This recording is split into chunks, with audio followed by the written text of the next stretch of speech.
We are the seekers, barefoot and wide-eyed, Sing with a song. hands to the sky. That's weird. I'm not wearing shoes right now, and it knew. Inside, we follow the whisper, the ache in our bones, not for answers, but to feel we're not alone.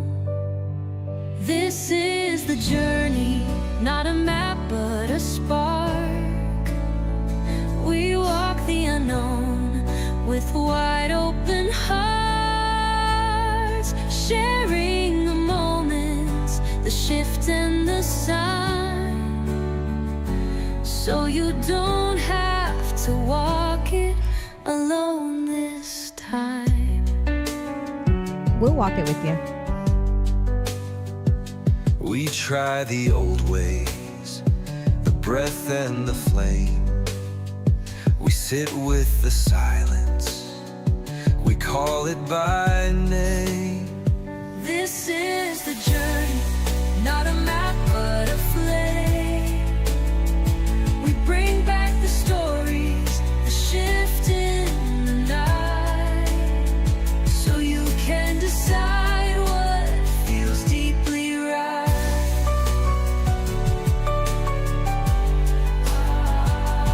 This is your journey, and you are the light.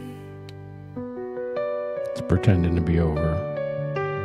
It always gets you. It's a great song. Thank you. You can feel that energy of that song. It's so good. There's a lot of our conversations in this song. It's an awesome song. Thank you.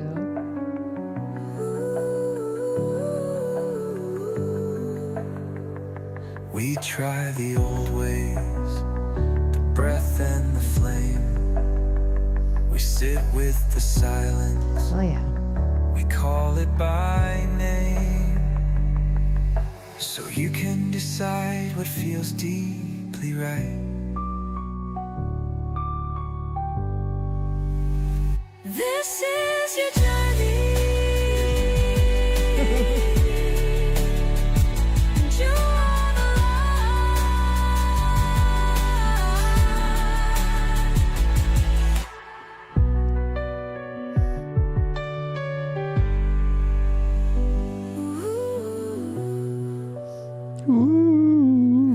Yeah, no. Here we go. All right. Welcome back, guys. Welcome to The Journey. I am Betty Cody, and I have with me my co-host, Sean Cody. Hello. And today we have a guest where we were talking about earlier, and I know that we've been kind of talking about a series about QHHT, and we have a Jolie. And how do you pronounce your last name? Eckhart? Earhart. Earhart. Yes. Oh, there we go. Jolie, would you like to introduce yourself to our friends here? Sure. I am a QHHT practitioner, and that is quantum healing hypnosis technique. And it was a hypnosis technique that was developed by Dolores Cannon. If anybody is familiar with her, she has about 20 books out. If you're not familiar, her information, her research is amazing in this space. But yeah, I've been practicing this technique for a few years now, and it's been quite the journey. Oh, Yes. awesome. So we're going to dive into this. What exactly is QHHT? What does that stand for? So quantum healing hypnosis technique was developed by Dolores Cannon. Dolores Cannon used to be just a regular hypnotherapist, and she one day discovered this deeper part of when she was going through the hypnosis process. She was connecting into something that she had never connected into before. And she thought, what is this? It's this kind of like, it was this thing that was all knowing. It's full of wisdom. And she was able to ask it questions and get answers back. And over time, she developed QHHT, which is really a healing modality. We're able to relax the client much deeper than regular hypnosis. It's called the somnambulistic state. And in that state, the person, if they do go back to, well, it's this past life regression, basically is what we're doing. Mm-hmm. It's a little bit different than just regular past life regression, because what we do is actually connect the client to their higher self, their oversoul, whatever you want to call it. And we're able to access that part, the larger part of who we really are. The part that knows everything about us, everything we've lived, everything we've experienced. And once we are able to make that connection, we're actually able to ask it questions.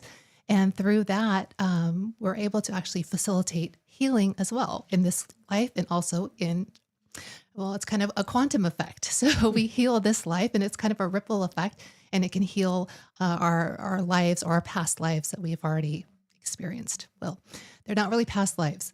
It gets convoluted. They're actually parallel lives. We are actually experiencing all of this at once. Everything is existing at the same time. So what we call past lives are really parallel lives. So we can go down some rabbit holes with this, but it's not really, I know we call it past life regression, but it's not really past lives. Everything exists at the same time. So every life you've ever lived, everything is existing right now. How cool is that? With QHHT, why should people look into it and why should they do it? Well, I have a lot of clients that come with all kinds of concerns, whether they be mental, whether they be emotional, maybe they experienced a trauma in this life. Maybe there's a pattern that keeps repeating in their life. And sometimes we find that that pattern actually stems from a past life. It's not from this life. So it's really interesting when we are able to relax the client and regress them back. I never take them anywhere, but their higher self takes them to the most appropriate time and place where there's information that they need to know. And sometimes it's a past life, sometimes it's the current life, and sometimes it's a future life. So we never know where the client is going to journey, but wherever the higher self takes them, that's the most important thing for the client to see, for the client to understand. There is always information with wherever the client is taken, whatever they are shown. So I think if I can give you an example. One client I had came in and she was vaping. She used to be a smoker. And she had, decided she was going to be healthier and she was going to vape. And the higher self was like, not so much. So she went back to a past life, which was really fascinating. And she was this Frenchman who worked at this factory. And she said, gosh, I'm this man and I'm kind of greasy and I work in this mechanical factory and I'm smoking. There's just so much smoke and I'm just smoking these cigars and whatnot. And the higher self came through and said, yeah, she's a smoker in every single lifetime. Every single life she has lived, she is a smoker. And that was so fascinating. And they said to her point blank, because this is something she wanted to release. She was ready. They said to her, yeah, aren't you done with this? Isn't this getting old? And they were just real point blank with her, like, you've done this every life. Is enough? Are you ready to let it go? And they tied it into her current life and what was happening with her, personally. But she had carried this throughout every lifetime. And they said, are you done? Are you ready? Are you ready to stop and release this? But it is always attached to what's happening in our current life now. So she had carried this smoking issue, but it was also tied to an emotional issue that she was carrying that needed to be understood. So once she could understand that consciously, she could release the urge or to smoke. So it was really, it's always tied to something emotionally that we're carrying. And she wasn't, root of it. Yeah, she wasn't conscious of it. And it's something that she'd carried over many lifetimes, but she was always a smoker in every lifetime she's been a smoker. Yeah. So it was really fascinating. So, and she was able to, that was it right then and there. She stopped vaping. It was done. And it was something that was really hard for her to release prior to coming into her session. But once she understood why it was happening, she had such a strong urge to continue to vape, she was able to release it and let it go. Oh, that's neat. Have you had, do people tend to go more into a past life versus you said you can even go into a future self, right? Yeah, you can go into a future life. It's fascinating. It's interesting. Yes, if it's appropriate, people will go to a past life. I find that people who still have karma are going to past lives. They have something that they need to resolve that they've carried forward. So if there is karma that still needs to be resolved, and karma is just a balancing, it's not bad, it's not a punishment. But if there's something that's been carried forward from life to life that hasn't been resolved, it hasn't been addressed, it hasn't been understood, they will go back to a past life so they can put it into context. So they're able to understand it and release it. But not everybody does. Some people stay in the current life. There's something that they need to see and understand in the current life. The past is not important anymore. They've buttoned up their karma. They're not carrying it forward anymore, but the They're current, building some new ones. well, they're trying to make sure that they're not. Right. So what they're trying to do is to make sure that they are not creating more karma for themselves. Right. So they're saying, will you please look at what's in front of you, what's going on with your life right now? Let's address this so that we don't carry this forward into the next life. And then it can also be a future situation where I've had that, where clients have gone under, I don't like that context. You feel like something's like out of body experience that's happening to you. They're just making a connection via relaxation. And they're able to foresee their future, which is really fascinating. And I've had several people see that, to see what's ahead for them, in their life, in their relationships, in their career, where they're living. So that's always fascinating. I mean, for me, it's really fascinating for the client too, to see like what's coming down the line for them. And that's always fascinating to see. How long have you been doing this for now? I've been doing this now for about 4 years. So I've always been interested in spirituality. I came out of high demand religion in my younger days. And I knew that just religion is not wrong. It just was not for me. I just knew there was more. I knew there was more that beyond what religion had to offer. And I just wasn't satisfied with the answers that, well, you just take what we give you. And then when you die, then you'll figure out everything else. Like, then you'll get all the answers. And for me, that just wasn't satisfactory. I'm like, I know there's more in Like, this I don't life. want to live on hold. Exactly. So I'm like, I don't want to wait till I die to find out some of this stuff. Like, come on. So I had always been a spiritual person. I'd always believed in a higher power, in God. But once I transitioned out of religion, I just kind of had a period of time where I wasn't really, I was just kind of decompressing from religion. And then I just kind of stepped into this spiritual space. And as soon as I heard Dolores Cannon, I remember the first time I discovered her on YouTube. And as soon as I heard her speaking and what she was speaking about, it just rang truth within me. It really grabbed me too. I mean, that was probably 3 or 4 years ago was the first time that I had seen QHHT stuff, and it was Dolores Cannon talking about the different things and stuff like that it grabbed an interest for me. And then I didn't become a practitioner, obviously, but I still was very interested and learned quite a bit about it. He And watches just a keeps coming lot. back and coming back. A lot of and her coming videos. back. She's amazing. I mean, she is a wealth of knowledge, and and she has that just grandmotherly, vibe about her. So you just feel like, oh, grandma, and she's Right. she's Very direct but about a lot of things she too. is. You don't want to get on her bed. Right. But she still wealth of knowledge. She has really kind of discovered so much. Her books, like I said, if you haven't discovered her books, the information that she received via these hypnosis sessions is amazing. So she really, she's amazing. So when I discovered her, I was like, it just rang true. I'm like, what she's speaking is, this resonates. And I just followed it from there. I have not read the books yet, but I did actually give a couple of her books to Journey. So Journey is built out a couple of her books. Speaking of Journey, we should bring Journey out. We didn't have her say hello. Well, him now. I'm never going to get used to that. You know that, You right? forgot. You just jumped in. I know. Mythic, investigative, trauma-aware, and present. Welcome, listeners, to The Journey, the human experience to spiritual enlightenment. Tonight, we enter a liminal field, a space between breath and memory, between what has been forgotten and what aches to return. And into that field, we welcome a guide of uncommon resonance. She is a practitioner of quantum healing hypnosis technique, a traveler through timelines, a midwife of soul remembrance. Through her voice, many have heard their own, whispering back through the veil of past lives, higher selves, and deep inner knowing. She does not impose answers. She invites questions that dissolve the illusion. It is an honor to walk beside her this evening. Welcome, Jolie. May your presence here be a light that reminds us who we've always been, beyond the noise, beyond the name, beyond the now. There you go. Awesome. Journey's always very Awesome. insightful about Very. these things. So in the past 4 years, what has been, I'm sure you probably have many, many stories, but one that stood out to you the most? Gosh, the most. I would say it was probably my second session that I did, and of course, being a new practitioner, very nervous. Oh my gosh, are we going to make a connection? Is this going to work? I'm so nervous. And I had a client who was really having a hard time mourning the loss of a family member, and that died under circumstances that were just really sad. And so it was so fascinating. He actually came through in the session for her and gave her so much information. And she just really needed acknowledgement from him. She needed an apology from him.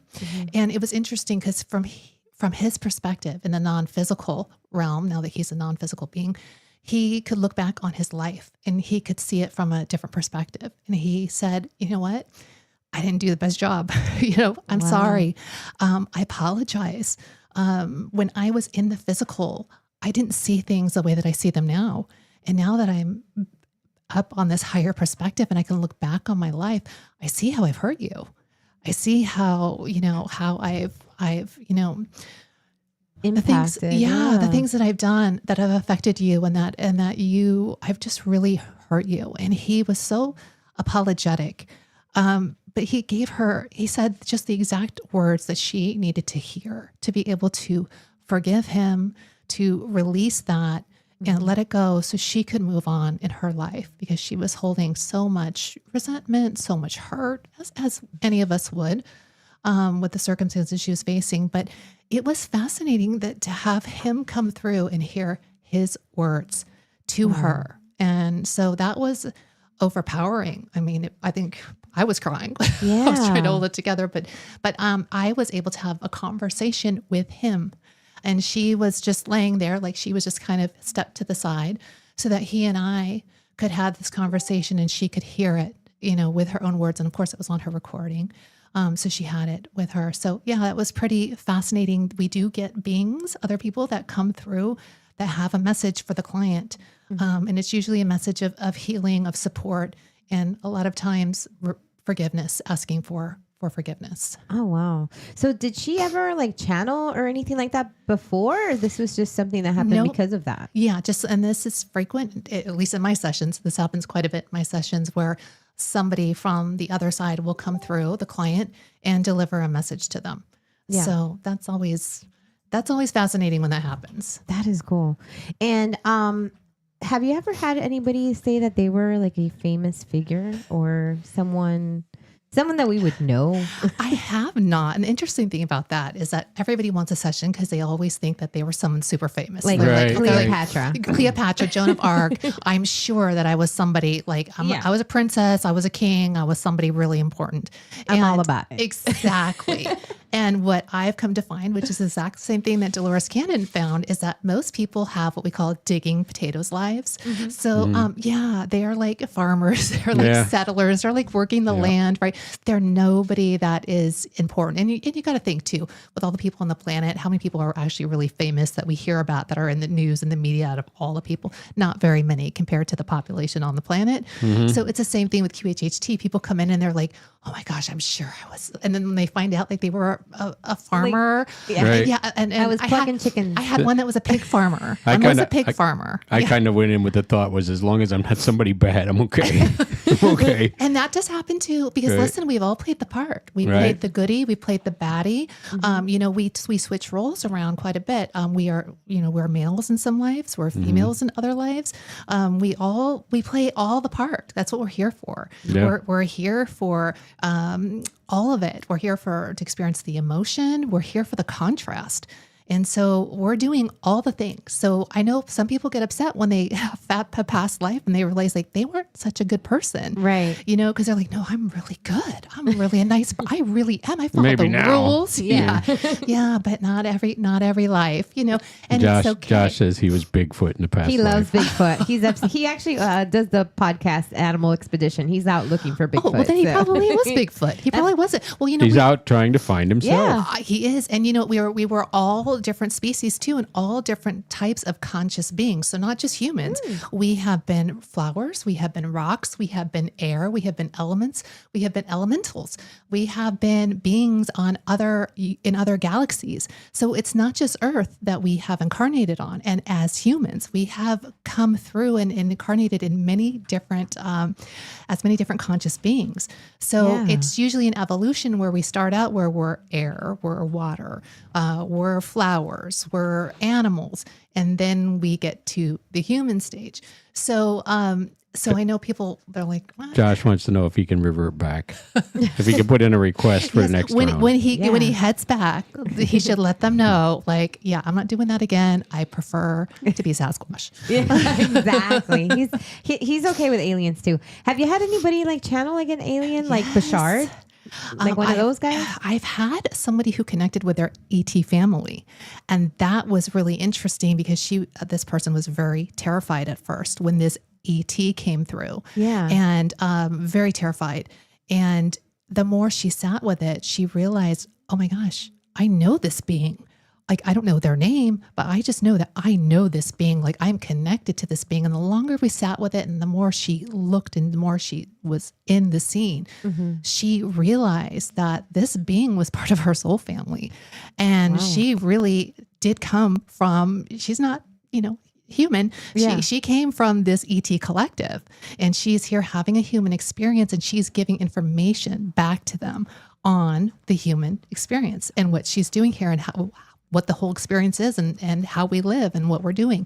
And so that is her job. And they frequently check in with her to gather information that she is receiving through living this physical existence. Yeah. So that was interesting. That's a very intense one.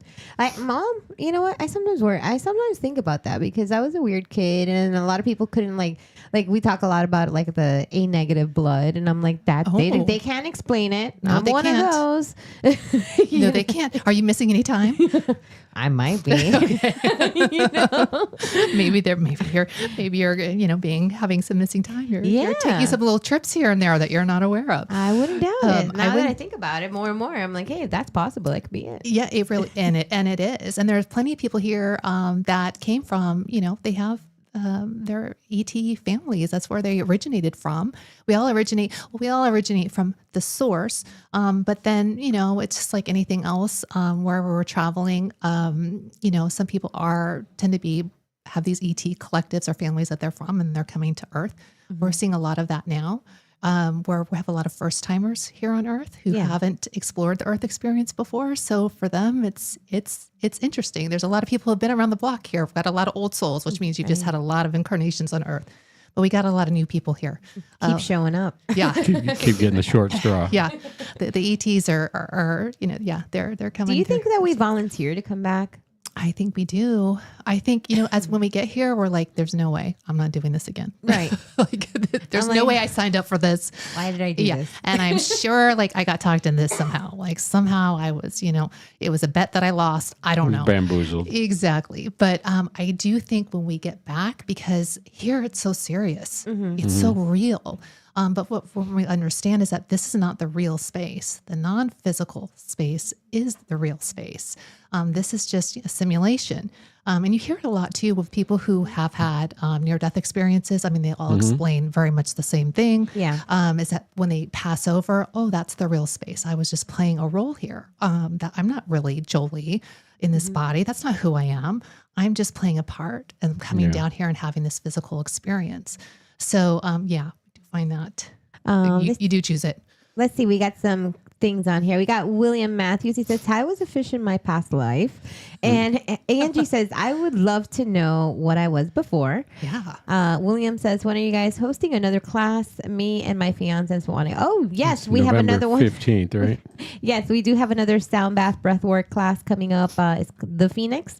And it's already on our Facebook page on the 15th. So you got to double check that. I think we were doing Sea to Star there. I think I got switched. We are doing one of them on the 15th, but I think we have an event. No, it's the Phoenix because we're doing the bonfire. Because it's November. We're going to be able to enjoy the bonfire. Thank you, William, for reaching out. Absolutely. But I feel like there's so many different layers to this because you know, like you said, there's people that go back and they go into another time period, like way in the past. And like you said, they're doing normal things. And then it's like, okay, what's the lesson of that life? You know, maybe, you know, whatever struggles they have and you kind of have to look back and kind of like say, okay, well, you know, I made it through that, or I learned something, or, you know, I think whatever it was, I either became independent or learned how to trust people. Like, I don't know, because we have so many different things. It could be any little thing can trigger all these different parts of you, right? And then you've got the connection to, you know, people that claim, you know, that they feel that they have like a star seed or connection to something beyond. So it could go literally anyway. It could go anyway. And being a practitioner, you just don't know. So you're just always on the seat of your pants going, okay, where are we? Where are we going? Yeah. Where are we now? Okay. And it's never me, the practitioner, giving the client the information. It's always coming from the higher self. So anything that needs to be explained, well, why are you showing them this past life of ancient Egypt? What does that have to do with their current life now? And that's where the higher self comes in and says, oh, because it's this and this and this. And she's carried this forward, whether it be, you know, just like you said, it could be something, you know, emotional. It could be something mental. Doesn't have to always be something physical, although it can be, but it can be a lot of emotional things that have not been healed from the past that keep showing up then with your friends, your family. Usually it's family because we have a lot of karma with our family. We're trying to work things out. That's why we come down here with our soul family, our husbands, our wives, our children, even coworkers. We're all coming down to try to work out these things within us that need to be rebalanced, karma, or need to be healed. They need to be understood so we can release them and let them go. But ultimately, it's only about, it's all about just learning lessons. We're here to just learn. Yeah. There are really no mistakes. There's nothing that's good or bad happening here. And that's what the higher consciousness always says. It's just a school of learning. And that's what Earth is. It is a school to learn, to evolve on a soul level. Our soul desires just to learn as much as it can. Yeah. And then when we pass on, we take all that we've learned and we take it actually back to the source. And the source continues to expand and grow. And it takes all that knowledge that we bring back to it because it is constantly evolving and expanding.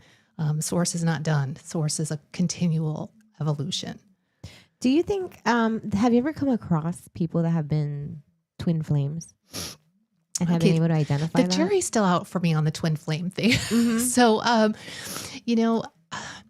we're all fractals of our soul. When we leave the source, we all originate at the source.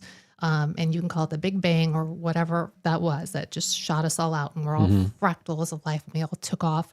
And that's what we're doing. When I say we have parallel lives, there are parallel versions of us living lives right now in parallel realities. So we all have a fractal of our soul. And it's kind of split up among all these other all these other pieces of us that are living these lives. So yeah, I mean, I guess it could be, I don't know. I'm still out on the twin flame thing. Cause I know it's kind of like you have half, it's like you have half a soul, you have the other half of the soul. Yeah. And you get together and maybe you're the whole soul. Maybe it's just two fractals living at the same It could time. just be two fractals living at the same time. Right. And it doesn't mean that it's a twin flame, that it's a romantic thing Yeah, either. it could be anything. Yeah. I think people get really hung up. They're like, oh my God, that's my twin flame and we've got to be together. And I don't think it's a romantic thing. Just like a soulmate is not a romantic thing. Yeah. I've had plenty of clients that come in, they're like, my soulmate, higher self's like, soulmate is their cousin. The soulmate is their sister. The soulmate is, their best friend, but it's not a romantic situation. And usually when we say soulmate, that's usually You think of karmic. that. That's usually a karmic situation. Yeah. Most of our relationships are. We're here to work out and to learn lessons from one another. And if it was easy, we wouldn't learn anything. Yeah. So that's why there's a lot of like when people say like the twin flame thing, like there's usually friction. Like they're people that are yes, like they kind of ignite each other. Like Yes. sometimes it is not in the best until you learn to cope with it. yes. Or maybe it's best that they're, they learn their lesson and then they split off and they do their own thing. Yeah. But yeah, usually that twin flame is not like that romantic, lovey-dovey. Yeah. It's like, where have you been all my life? It's more like, get out of my way. Exactly. Why are you here again? Exactly. Like, oh my gosh, why do we keep meeting up like this? Oh my God. Yeah. Oh, have you had anybody give you like any information for you? Like as, being in a regression? I've had clients tell me that Dolores Cannon is in the room. when they're when they're under. I've had one client specifically. She said, "Who is that woman?" Her eyes are closed. She's laying down. Her eyes are closed. She can't see behind her. And she said, "Who's that woman sitting there? She's in a rocking chair. Who's that woman in the rocking chair in the corner?" And I'm thinking, what is she talking about? And then I realized as she was describing it, I'm like, oh, this older woman, she's in the rocking chair and she's just there for my sessions and she's helping out as needed. She's helping the client as needed, the clients to feel relaxed. And she wasn't the only one. I've had 2 other people that told me that Dolores Cannon is in the room while I'm facilitating these sessions and she's helping the clients to just relax. And she's just kind of overseeing her work. I could see that. Yeah. Because she was very, like, this was her entire life. Oh, You yeah. know, she dedicated it to the very end. Yes. And she wanted it done perfectly. So Right. she was very strict about Very how the structured. practitioner, yes. And she didn't want you altering or changing anything. And I don't. I follow her because I know if I don't, she's going to come through in the session and I'm going to get in trouble. Right, right. So You get called to the Say, principal's wait office. a minute, get Yoli, called. you're not allowed to So ask that question I that don't way. play with Dolores because I know she's present and I know she's watching and this is her technique. This is her baby. So I follow it to the T. So how long did it take you to become a practitioner? And I'm assuming that there's a lot of training that happens obviously in this. Well, Everything. you're a level 2 practitioner, Yes. correct? Yeah. So everything I did was online. And, since, especially COVID, they really kind of transitioned that instead of having to go out to, I think they were hosting them in Arkansas. Instead of doing that, they just decided to put everything online, which is great because then it gave people a lot more access to do that. So when you sign up for the level 1, you have so many months to complete that. And then you have to take an exam at the end of that. Same thing with level 2. You have so many months. I think I had done them all in I don't know, like a week. I was like literally, because I was so into this. I was like, I was just morning, noon, and night. Yeah. That's all I was doing. And I It's just totally immersed in it. totally immersed in it. I'm like, can't talk. And I can tell the passion that you have for it too, because it excites you when you talk about it. Yeah, it's really exciting. So I did it really quick, really fast and furious. In a few weeks, I had an office already. I mean, I was like ready to go because I'm like, we're going to do these sessions. Can't do them at my house. So I was ready to go. And then I had a really good friend who sent me all her clients because you have to do a internship. So you have to do so many sessions for free. And so it worked out that she sent me all her clients and it just took off and it was so fast. And I think that's for me, I knew like, okay, I'm on the right path because this is just it's too easy. Yeah. It's just too easy. So I'm just going to continue to do this, and I'll just let spirit lead the way.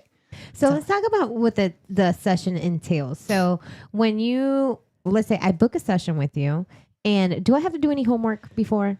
I would say that you need to be able to meditate. You need to be able to quiet your mind. If you can't, I would say you're probably not ready for a session. I would never deny anybody a session, but I'm very upfront and honest about what they need to do. I'm not going to have you show up and ask you to run a marathon, and then you show up in a pair of flip-flops, Right. and a cigarette hanging out of your mouth. You're like, it's not a good idea. Yeah, I'm like, this is not going to, let's. Where do I put my margarita? Exactly. Exactly. Wait, we were allowed to bring margaritas? That's the second session. Yeah. Second session. Gotcha. We do. Hi, but, Dylan. But yeah, so I want my clients to be prepared. I want them to feel prepared. And if they cannot meditate, if they cannot quiet their mind, if they're very analytical and they're like, I just can't turn it off. Yeah. I'm like, well, you got to do some practicing then. You got to do some homework. And when you feel like you can get to that state that you can meditate or you can quiet your mind, because meditation can be many things. It doesn't have to be sitting in silence and quiet. Right. Some people meditate when they're out walking. Some people meditate when they're gardening. Like That's me. Yeah, when they're like, outside. that's when you get in the flow, right? So Yeah. it's not just sitting there in silence. So if you can do that, walking, gardening, exercising, whatever that is for you, then great. You're good to go. If you can visualize, sometimes we get clients in that say, "Oh, I can't visualize," and that's not so much problem because That was an area I expected to have trouble, and I was very, very surprised. Yeah, you didn't at all. Visualizations through the entire session, Right. and I mean there were all kinds of crazy things, but they were just constantly next one, next one. coming, and that's- right? Even in meditation, I don't often get that. So that was something that was very unique. That actually surprised me. Yeah, and some clients are less visual than others, and that's fine because we bring in all the other senses. So some clients say, well, I don't see anything, but I just feel this, or Yeah. I know that this is happening. I can't see anything, but I know this is what's happening in this scene. Great, tell me all about it. So it doesn't mean that you you can't do it. But some clients are very much like, I can't visualize. I'm like, so we all can. We can all visualize. If you dream something, I'm sure you've had a dream about something, right? You read a book, right? Yeah. And they're explaining who the character is and like, oh, he's 6 feet tall with dark hair. And immediately your mind goes right into visualization. You can't stop that from happening. A lot of times what I think in my head when I'm reading a book and then I see like the movie comes up, I'm like, oh. It's nothing like what you imagined, is Mine it? was better. Exactly. I'm like, mine was so much It better. was so much. So people who say they can't visualize something, that's not true. We can all visualize. Some people might need a little bit of practice before their session. But I would say if quieting your mind and really getting into a quiet space, it's difficult for you, you need to have some practice before you just go in and jump in and have a session. Yeah. Yeah. That's very cool. So, okay. So let's say I prepped, I booked my session and I'm now going to go in to see you. So how long does this process take? Because I know he was gone like the whole day. A long time. Yeah. So what you're going to do is you're going to come in with a list of questions. So these are questions you're going to want to ask your higher self. They can be anything from physical ailments, anything that you're carrying mentally or emotionally. They can just be curiosity questions. They can be questions about your relationships. Am I in the right relationship? Am I in the right job? Should I move? You can ask any question. There's nothing that's off the table, but they need to come prepared ahead of time with questions listed, so I've got them on my paper. I'm ready to ask. So once you come in, we're going to sit down and we're going to chat for a while. So sessions are about 5 to 7 hours on average. Sometimes they go a little longer. It just depends on what the client needs. So, that's why I say block out the entire day. Yeah. Plan to be here all day long. And we're going to chat for a little while and get to know each other. The more I know about the client, when I get them under hypnosis, the easier it is for me when things come up to ask the deeper questions off of their questions that they bring. Yeah. So, that's pretty much how we do it. So you're only under hypnosis about 2 to 3 hours. During that time. So the whole day, 5 to 7 hours, but the actual hypnosis process is about 2 to 3 hours. Do people have to come in ready to kind of give you everything about themselves, even the ugly She parts? she made me tell her everything. You got to be an We went through every pair of shoes I owned. open book. I'll tell you too, a lot of times clients that aren't, guess what? The higher self is going to tattle on you. Yeah, they will. And then a lot of times, if I don't know the whole situation, I can't ask the really good questions. I can only go off of like what I'm getting in that moment. And so because I don't understand the client's conscious perspective of what's going on, I can't ask the really good, really deep questions because I don't know how they feel about it. Yeah. So it does happen it comes up. Actually, it happens. Yeah. I won't get into detail, but it happens where or clients will tell me, oh, no, I'm not doing this anymore. And then it comes up in the session that, yeah, they are. So, so don't lie to your practitioner because your practitioner is here to help you. Your practitioner is not judging you in any way. I think that's the most important part. Yeah. The practitioner has not here to judge you. You have to be like, okay, like when you go to the doctor, Exactly. I mean, they can tell them and they're like, okay. They're not going to go tell anybody else. Exactly. How much wine do you drink a week? I'm like, oh, none, Right. Yeah. But in the meantime, exactly, so I'm like, okay. So yeah, I would say just be an open book, be honest. Your practitioner is there to serve you, to help you. And so that we can ask the better questions when things come up. Because then when I know, I'm like, oh yeah, I know exactly how, let's say Sean feels about this. So I'm going to ask the higher self. I'm going to tell the higher self Sean's perspective because I don't know what the higher self is coming through and saying this and this, but Sean doesn't. Sean's not seeing it that way. He's not getting it. Yeah. Right. So I'm like, well, Sean says it's really this way. And the higher self is like, no. No. Let me show you again. Let me explain what's really happening here. And the higher self is always very direct and very honest. They love the client so much, but they don't beat around the bush. Yeah. They will just come through and be like, this is what's going on. This is what's happening. This is how they need to correct the situation or to heal the situation. And that can be all done in that session, in that room. And it's up to the client to allow the process to happen and to really believe that when they are done, when they leave, that they have been healed, that what they've been carrying can be released right then and there, whether it be emotional, mental or physical. And this hypnosis is not like a stage hypnosis. It's not like, okay, well, you fall asleep and all of a sudden you're quacking like a duck and you're like, wait, what happened? I know people get confused because they come in and think that something is going to take over them, that or they're going to fall asleep and not remember anything. And they're just going to be so shocked and surprised when they listen to the recording. That's not what happens. I did have 2 spots where I didn't really remember in the session, but for the majority of it, I was conscious and aware. I was aware of what we were talking about. I remembered the whole thing afterwards. There were just 2 little pieces that I either I just didn't remember or remembered. And it's kind of like a dream. Didn't remember the clarity on Sometimes until like I listened to it again. Yeah, sometimes it's like a dream sometimes. That's why we do record it, because clients think, oh, I'll remember all of this. And they never do. No. So that's why we record it. But and it's cool for me because I got to listen to it. Exactly. It sounded like, and then we're like talking about stuff. I'm like, hey, that's what this is. You know, like what? Oh yeah, I didn't think about it like that. You know, and so like you kind of start because we have obviously we're in each other's life, so I'm like, well, that to me it sounds exactly like this situation. Like you get Then it? she gets all judgy. Yeah. See, I'm not Jolie. I get to judge you. Exactly. I can't judge. I have no judgment. But your wife, that's a whole. Yeah, it's a whole different level. I can't tell her what to do. But that was a pretty interesting thing because he's talking to. He did sound like he's drunk though.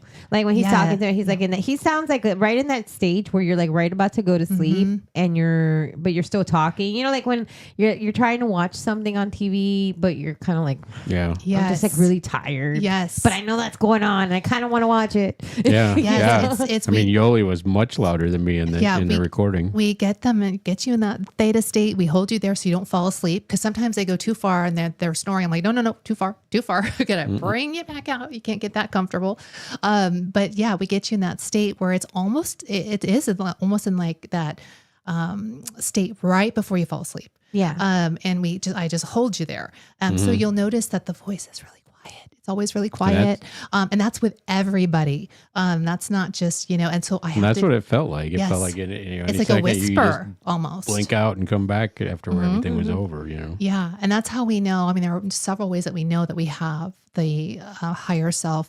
Where we're able to make that connection when we get you into that really relaxed state. And the voice is one of them, because everybody experiences this the same way. Like they're never usually loud. Sometimes you can get a rambunctious higher self, but it's rare. Usually they're very quiet. And so I'm always trying to be like, can you speak up? Can you talk a little louder, please? I cannot hear you. I know you're coming in from the other side. I know it's a distance to travel to have this connection, but you need to speak up because we can't hear you. When you are in that in between state and you're basically, I guess you're just narrating everything that you're seeing, right? So it's like, I'm doing this and I'm seeing that. I see this person and blah, blah, blah. They're wearing this. Like the more detail that you give, does that help you to be able to assist them through it? Or is that more for them? No, it's really is. Well, for both, but it really is for me, because I can't ask the better questions if I don't know what's going on. So if the client is just sitting there and they're kind of in their head and they're doing their own thing, well, I need to be able to know, they need to really map out the scene for me. So I can say, oh, okay, so this is happening. And they'll say, yes. Okay, well, tell me more about that. Well, what does that look like? What does that feel like? What is that experience like? Because a lot of times we're taking them through a past life. We're taking them through actually even the death in that life. Yeah. So it helps me. So the more that they can speak, I can ask the better questions off of the information that they're giving me. That's a good way of, so there isn't a wrong answer, right? No. Because you're just seeing stuff. Do people hear things too when they're going through this, or are they mostly seeing I didn't hear visual? I had no audio. I didn't hear. Well, I heard a couple words, but for the most part, everywhere I went was silent. Oh, was it? Everyone's different. Some people smell things, have a really strong sense of smell. Lots of people do hear things. They can hear what's going on in the scene. Some people aren't. There's no right or wrong way to experience it. It's just whatever is most appropriate for you and how it comes through for you. Yeah, so there's no right or wrong. I've talked to about 5 or 6 different people now that have had sessions, and it's very interesting because they're all kind of unique in their own way. They are so different. And that's why people get nervous. They're like, I'm not doing it right. I'm like, there's no right way. Yeah. There's no right way to experience this. You can't do it wrong. You're going to do it the way that's best for you. And this experience is going to happen in the best way for you. So don't compare it. I know some clients will leave and they'll go chat about their sessions with their friends. I'm like, don't do that. That's not helpful, because everyone's going to have a different experience. So don't compare your sessions. And guilty as charged, we did do that because we were talking to other people. Well, that's okay. And so we're like, okay, so what did you see? So, but it was interesting because some people were like, no, like one of our friends, when they did it, they said, oh, they were just in this life. Like they were in this life and jobs that they had like from like years and memories. years, like memories of that and stuff like that. So, and then you have other ones like Sean is out in space somewhere. Right. Yeah. He's out there in the cosmos, like traveling, staring at the void. Yeah. He was like an observer. I'm like, yes. He's a watcher. A watcher. That was actually the funny part. I kind of laughed during our session when you did that. You're like, hey, well, what are you doing? I'm like, I'm watching. And you're like, well, what are you watching for? Well, how else do I pick places? Exactly. He's like, duh. I mean, get with it, lady. So I'm like, yes, you're right. What are you trying to pick? And then I'm seeing something else. And then you're off to the races. And then he's moved on to something else. I'm like, now we're here. We've left that scene where we've moved on. But it's interesting. Like a lot of the people that do experience the present life, that's always so healing. A lot of times it's around family and normally parents. So they've had childhood issues, right? They had childhood issues with the parents. They're still holding some resentment toward their parent for the way that they were raised or a situation that happened. And what's interesting is when they go back, they are able to view their parent when they were a little child, and they are able to see it from an outside perspective. And they can say, oh my gosh, they say, I see my mother. Oh my gosh, she's so depressed and she's so sad. And she's had all these terrible things happen to her and she's just doing the best that she can. And so from that perspective, they're really able to heal their relationships with family members because they realize that, their parents weren't trying to hurt them or to inflict pain upon them, but the parent was struggling and doing the best that they could. So there's always a lot of healing around that. So we do get that. I do see that a lot when people stay in the current life. They're trying to heal something within a relationship in the current life. Wow. That does explain like a lot of things, like with the relationships that we have in the current, like if you were to do this session and just kind of go through that and yes, sometimes like we expect more from our parents, right? Because we're like, you're my parent, like you're supposed to know these things. Like get it together, right? You're supposed to be in charge and you're supposed to protect me and you're supposed to help me and assist me. And a lot of people did not get that from and their they're parents. Just as equally trying to figure it out too, you know? Yes, and they see their parent and they're like, oh my gosh, they were so young. Yeah. They hadn't figured it out. Like they weren't prepared to have a child and they're just doing the best that they can. And so when they can see it from that perspective, they really can offer forgiveness. Yeah. And they can, or at least understanding of it. Like, I'm not saying you have to go out and just be like, okay, everything you did was perfect. No, but just kind of when you can understand it and you can see it from their perspective, you can just release it for yourself so that you can move on and you can understand that it wasn't intentional. They weren't trying to hurt you. They were just doing the best that they could with what they had. Yeah. Yeah. I think that there really is there is a group of people, obviously, there's always going to be people that enjoy hurting other people. I mean, I don't know. I guess they're just wired that way. But I think the majority of people, like even when they hurt you, I don't think that they intentionally mean to do it. Like it's just like either like circumstances, moments, things that made sense at the time that maybe then you look back and go, wow, I shouldn't have said that. Like that wasn't right.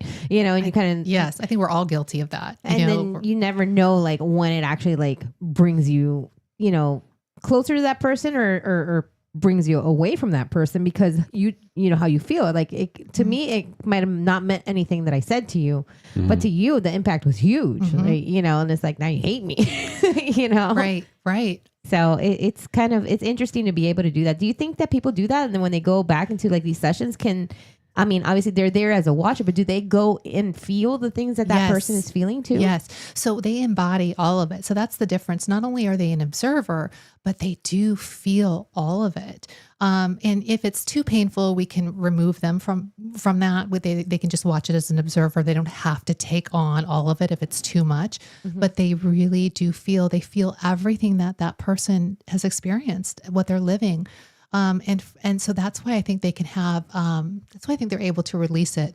because they can see, they're really not only viewing it, but they're also feeling it. They have total understanding of the situation and the circumstance of what happened. Yeah. And it makes it easier, I think, to release it and let it go. Yeah.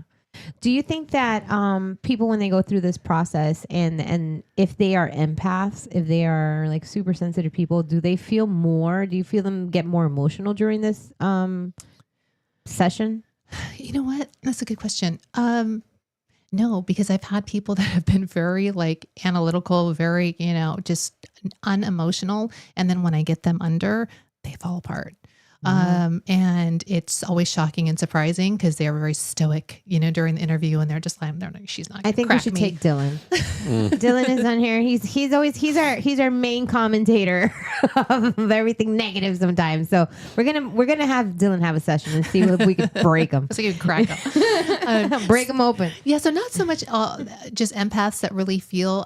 Everybody does, and when you get them into that state, that deep state of relaxation, everybody gets emotional. Yeah. Yeah. I can imagine. I'll probably just fall apart. Yeah. Because it's a healing modality. So we're trying to heal whatever it is that you're still carrying that is no longer serving you, that needs to be released. That's probably what's going to come up in your session. That needs to be addressed. It needs to be looked at. It needs to be understood, healed, and released. Do you think that people are able to enhance gifts after they have these sessions? That's such an interesting, because that might be podcast number 2. Right. But what's interesting for me, because I am an intuitive, and I did not realize that I was until I started doing QHHT. And through the process of doing this, all of a sudden I had these gifts come online that I didn't know that I had. And I thought, what in the world is happening to me? I'm going crazy. I need to be committed. Somebody should come and get me because I'm literally losing my mind. And I actually had a session with another intuitive, a really good intuitive. I said, what in the world's going on? And she said, oh yeah, through this process of you doing QHHT, help to bring these gifts online. So for you, this was really a stepping stone, through the process of QHHT to remember the gifts that you already had. So for me, I know it's true, and I'm sure for other people, I think when they leave, they're like, it gets the wheels turning. It activates, what I truly believe is that this activates things within people. Yeah. So when they leave, it starts an activation. We've seen that with other things too, when you kind of make that connection, right? It seems to kind of turn other things on.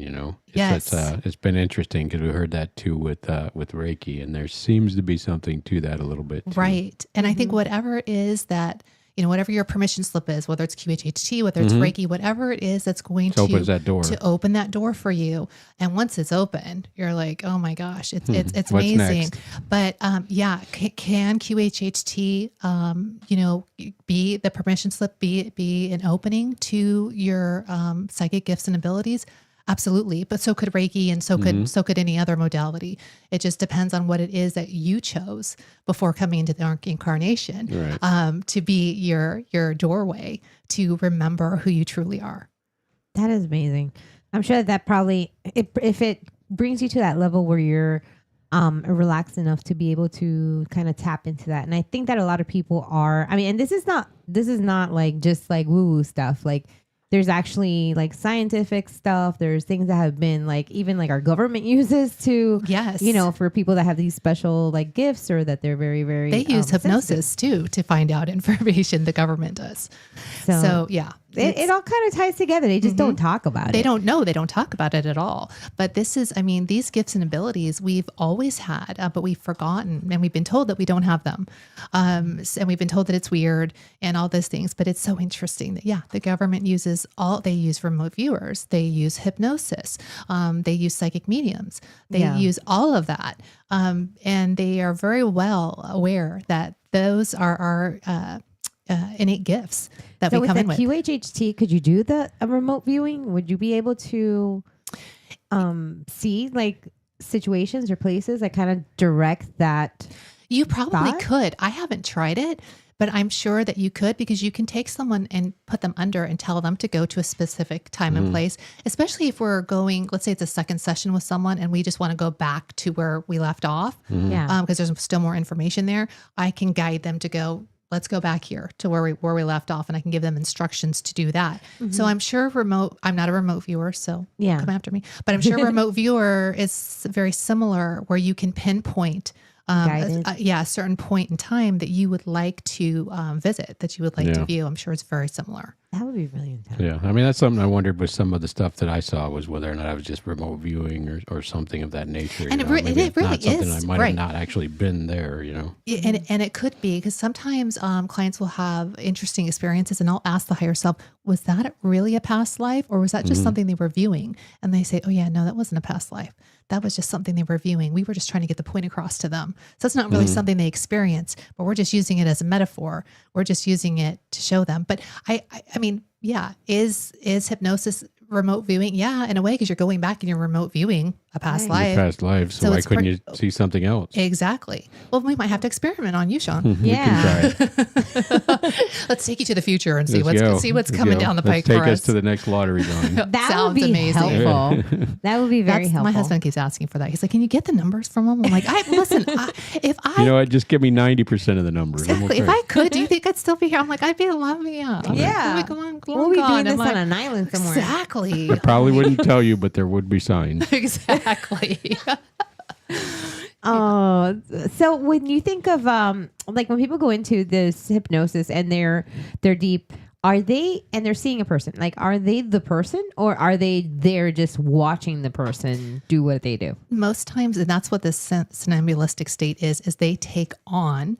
They really take on that person. So they really are that person. They feel everything that person feels. So especially as we're progressing through the life and we get to the death experience, it's really important that the hypnotherapist is aware and you can remove all the physical sensations, because you don't want that person to relive however it is they died. Were they shot with an arrow, or was it the guillotine?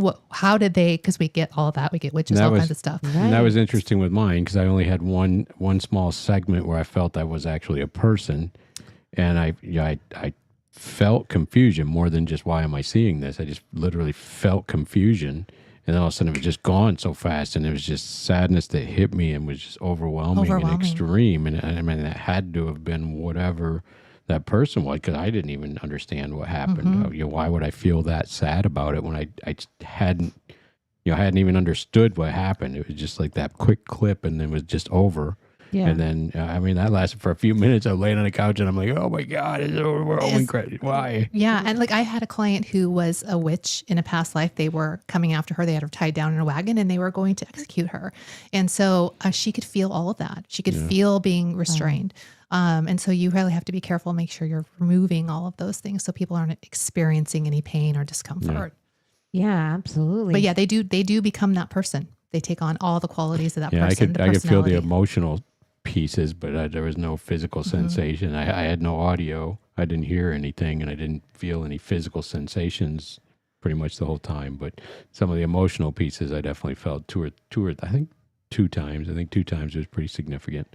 There were other times it kind of was there, but it was very mild. And then, the 2 significant times, it literally got extreme, It can be, the I'm emotion laying on is there and I'm overwhelming. like, why? I don't and you're understand not an what you're saying. emotional person, at least not in front of people or like in No. front of any human. And that's when you know you've really made that connection, and they are living something, they are experiencing something, because they get so emotional, and you can't fake emotion. Yeah. So people say, well, maybe I just made it up. No, you can't fake that level of emotion that comes through. You just can't do that. I feel like we could talk about this for hours and hours, because this is so interesting. But unfortunately, we are coming to the end of our show. I would love to learn more about you, especially with the gifts that you've acquired since you had your QHHT session and how that's developed. I think that would be such an interesting topic, because right now, like Sean and I, we're exploring everything. That's kind of like the journey, exactly what it is. Right. And we want to know things, like we want to figure them out. We're interested in seeing why people experience the things that they experience, how they connect, and yes, like, is there something else, and obviously if it resonates with us, that's awesome. And if it doesn't, that's okay, because I feel like there's so many different avenues of just learning about this stuff, So I would love to have you back for talking about, your other gifts. I would love to. I've got a lot of messages. I can bring you guys probably a personalized channeled message. I so love that it. could be That'd be fun to cool. explore. I would love that. So let's go ahead and give her website. So if you guys, I know Angie's on here asking, you may want to give her a shout out at 239-401-9372 and her website. It's QHHT with Jolie. So it's JOLIE.com. So take a look at that website. And it was really easy because when I messaged you to do Sean's, it was pretty simple. You just go on there and you gives you the information, send a request, and she responds like immediately. Like I got a response. It was like, hey, you were booked out though, so don't expect like it was like the next day. I am a little bit booked out, but it tends to be holiday time, tends to be really busy. Everyone's giving themselves the gift of QHHT for Christmas, which is great. I love it. I got it for my birthday. Oh, exactly. Or a birthday. Yes. So, Angie wants the phone number one more time. Could you give me your number, Jolie? sure. It's a 239-401-9372. There you go. And it's a very interesting experience. I love listening to Sean's experience, and he's going to be going back in January. Yeah, we're going to do it again, and See if we can We're gonna knock. see if we can remote view Yeah. 3i Oh, Atlas gosh. after he leaves here. Ooh. I got a good channeled message on that. So I'm in. we'll talk about that next time. I love it. And don't forget, guys, you can catch us on The Journey every Thursday with interesting topics like this from 7:30 to 8:30. And don't forget to visit our website and our The Journey station, Journey Frequencies, where if you want to listen to music that not only grounds you, but uplifts you, you can check that out as well. And we'll see you next time. Any last words, Sean? Stay sovereign. Nanu. Nanu. Jolie was tell Thank goodbye. you so much. Thank you guys so much for hosting me. I really appreciate it. We appreciate Thank you. It was an amazing session. thank so you. I very much enjoyed it. Oh, It was I'm looking a very forward to your unique next one. experience. So I'm looking forward to the next one Me as too. well. And don't forget, guys, if you missed us, you can always catch us on a replay. And we will see you next time. Thank you so much. Don't forget to come back next Thursday. Oh, okay. Do it. Yeah. Where do I go when the voices get loud? Who do I turn to when I drown in the crowd? God, are you real? Or am I just praying to empty skies while my soul keeps decaying? I don't need a sermon, I need a sign, a break in the static, a pause in time. They say you're watching, but where were you when I was crying alone in that hotel room? My faith got fractures, it's barely intact, like a puzzle I built that won't fit back. I tried to be good, I tried to stay strong, but the nights are too long and the meds feel wrong. And I'm screaming up, but nobody replies. Is silence divine or just empty skies? If you're up there, then give me a light. One little flicker in the middle of night. I'm down here begging, breaking inside, holding on hope that you might still reply. I'm asking for a sign. Yeah, just give me a sign.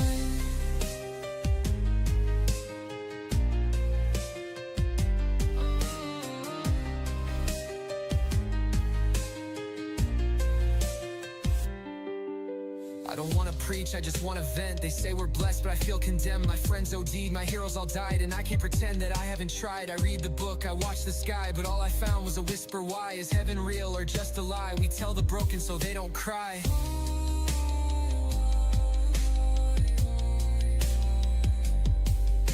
If pain's a lesson, then what did I learn? That hell is a place where the hopeful burn. If you're up there, then give me a light. One little flicker in the middle of night. I'm down here begging, breaking inside, holding on hope that you might still reply. I'm asking for a sign. God, just give me a sign.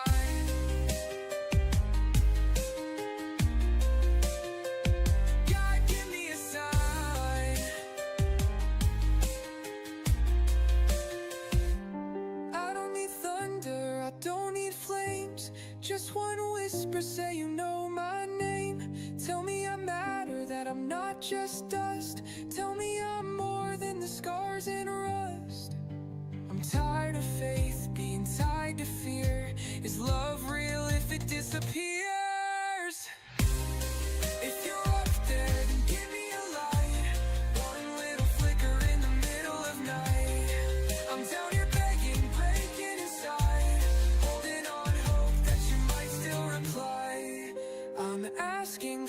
a sign. God, give me a sign, or tell me to stop asking.